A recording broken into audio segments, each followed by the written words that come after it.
Assalamualaikum warahmatullahi wabarakatuh. Salam sejahtera untuk siapapun rekan yang menonton.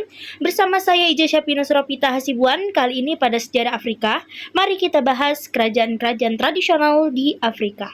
Sama seperti Mesir, Afrika juga memiliki peradaban asli yang luar biasa. Salah satunya adalah Kerajaan Benin yang terletak di selatan Nigeria, muncul pada abad ke-15 dan terus bertahan hingga abad ke-19.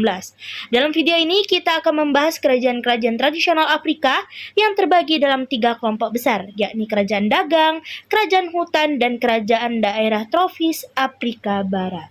Yang pertama adalah Kerajaan Dagang. Timbuktu adalah salah satu kota dagang terbesar di Afrika pada abad ke-16. Kota ini bukan hanya pusat perdagangan, tapi juga pusat ilmu pengetahuan. Pada masa pemerintahan Askia Muhammad, seorang sarjana muslim bernama Leo Africanus mengunjungi Timbuktu dan melaporkan bahwa kota ini memiliki istana raja yang megah dan pemerintahan yang teratur. Laporan beliau dibenarkan oleh Mahmud Al-Kati yang pada tahun 1595 menulis catatan sejarah berjudul Tarikh Al-Fetas. Ia menceritakan bahwa Raja Ghana kuno, Kanisa Ai, memiliki ribuan kuda lengkap dengan pelana dan pelayannya, serta dikenal sebagai Raja Emas. Ahli geografi Arab Spanyol Al-Bakri dari Cordoba juga mencatat hal serupa dalam bukunya, menggambarkan bahwa Raja Ghana duduk di pavilion yang dikelilingi 10 kuda berhias emas dan ibu kota Ghana terbagi 2. Satu kota untuk pedagang muslim, satu kota lagi untuk raja dan istananya. Kerajaan-kerajaan besar itu berkembang di padang rumput luas Afrika tengah bagian utara dari abad ke-8 hingga masa penjajahan. Beberapa di antaranya yaitu Kerajaan Ghana muncul sekitar tahun 700 dan hilang pada abad ke-13. Kerajaan Mali menggantikan Ghana tumbuh lebih besar dan berakhir sekitar abad ke-16. Lalu Kerajaan Songhai berdiri sekitar tahun 1350 hingga 1600 di wilayah timur dekat Danau Chad. Kota-kota dagang di Afrika Barat memanfaatkan posisinya sebagai penghubung antara utara dan selatan. Mereka mengekspor emas ke utara dan mengimpor garam dari gurun melalui perjalanan massa. Salah satu catatan terkenal dari Ibnu Battuta, seorang ahli teologi dari Tangier, pada tahun 1352, ia melintasi Sahara dan tinggal 1 tahun di Kerajaan Mali. Ia mencatat kota garam Takhaza yang seluruhnya dibuat dari garam dan beratap kulit unta. Ia juga mengamati kehidupan sosial yang unik, hubungan antara laki-laki dan perempuan yang lebih bebas dibanding dunia Arab. Namun ia mengakui bahwa masyarakat Mali menjunjung tinggi keadilan dan sangat membenci ketidakadilan. Selain itu, di peradaban Afrika bagian selatan berkembang 2 kerajaan besar yang bergantian kekuasaan di wilayah Zimbabwe, yang menjadi pusat perdagangan penting. Sebelum masa penjajahan, perdagangan di Afrika sudah sangat maju. Kapal dari Spanyol, Portugal, dan Italia rutin datang ke pelabuhan Afrika di Laut Tengah. Afrika juga berdagang dengan India dan Timur Dekat. Orang-orang Afrika dikenal ulet dan pandai menawar, bahkan sering membuat para pedagang Eropa kewalahan oleh kecerdikan mereka.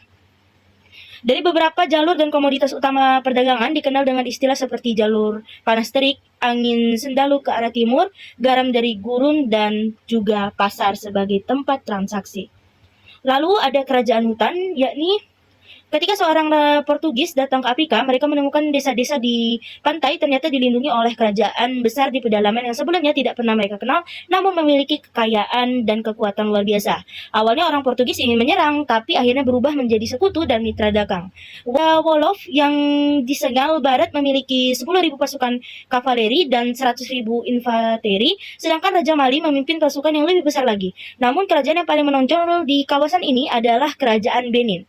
Menurut jurnal sejarah dan arkeologi, Kerajaan Benin karya Olan Rewaju Lasisi, letak Benin di tepi delta Sungai Niger membuatnya menjadi pusat perdagangan yang ramai. Kota Benin menjadi tujuan para pedagang dari Afrika hingga Eropa. Pertanian dan perdagangan gading, kayu, minyak sawit, dan lada menjadi tulang punggung ekonomi mereka.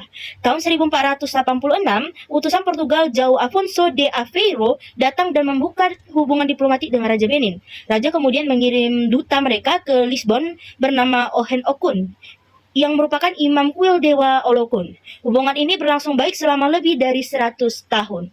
Raja Benin yang paling terkenal adalah Eware Agung, memerintah tahun 1440 sampai 1473. Ia dikenal sebagai tokoh sakti, dokter, prajurit, dan penguasa bijaksana yang menaklukkan lebih dari 200 kota dan desa. Perdagangan dengan Eropa juga membawa sisi gelap untuk Afrika. Perdagangan budak misalnya. Sebenarnya perdagangan budak ada di Afrika sejak lama. Biasanya tawanan perang dijadikan pekerja tanpa upah. Tapi setelah Eropa masuk, sistem perbudakan berubah menjadi jauh lebih kejam, terutama karena kebutuhan tenaga di perkebunan Amerika. Sebelum kedatangan bangsa Eropa, kerajaan Benin sudah sangat maju. Raja mereka disebut Obah yang memimpin melalui hierarki penasihat dan gubernur. Mereka tidak memiliki tulisan sehingga kisah kehidupan mereka diketahui dari catatan penjelajah Eropa. Setiap bulan rakyat Benin mengadakan pesta besar di istana, menari, minum tuak, dan bersenang-senang. Dalam masyarakat Benin, para pemburu menempati posisi sosial tertinggi setelah keluarga kerajaan. Lalu ada kerajaan tropis Afrika Barat yang terbagi dalam beberapa. Yang pertama ada peradaban Sudan. Awal Masehi, masyarakat Afrika Barat sudah hidup secara menetap dan melakukan pertanian juga peternak. Peradaban sudah tidak lagi mengacu pada ras, tapi pada perkembangan budaya di wilayah Afrika Barat. Masyarakatnya mengolah tanah dengan cangkul atau hok dan berpindah ladang, sehingga sering terjadi migrasi besar. Disinilah peradaban Sudan menyebar ke berbagai wilayah. Lalu ada Pantai Emas. Kerajaan Ashanti di wilayah ini dikenal sebagai penghasil emas terbesar di Afrika. Kerajaan Ashanti mencapai puncak kejayaannya pada masa Raja Opokiware dan ibu kotanya Kumasi. Menjadi pusat perdagangan dan pemerintahan, namun pada abad ke-19, kerajaan ini melemah di bawah pemerintahan Raja Prempeh I. Lalu ada Dahomey yang suku Fon dihuni oleh suku Fon menjadi kuat di bawah Raja Bekbaya pada tahun 1650. Mereka sempat ada di kekuasaan kerajaan Oyo namun merdeka dan memperluas wilayahnya hingga ke pantai untuk perdagangan dengan Eropa.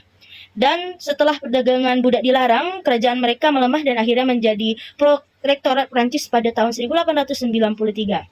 Lalu ada Nigeria, yakni Yoruba dan Edo. Suku Yoruba berasal dari Ife dan membangun kerajaan seperti Oyo dan Ilorin di savana, sedangkan suku Edo membangun kerajaan Benin di hutan tropis.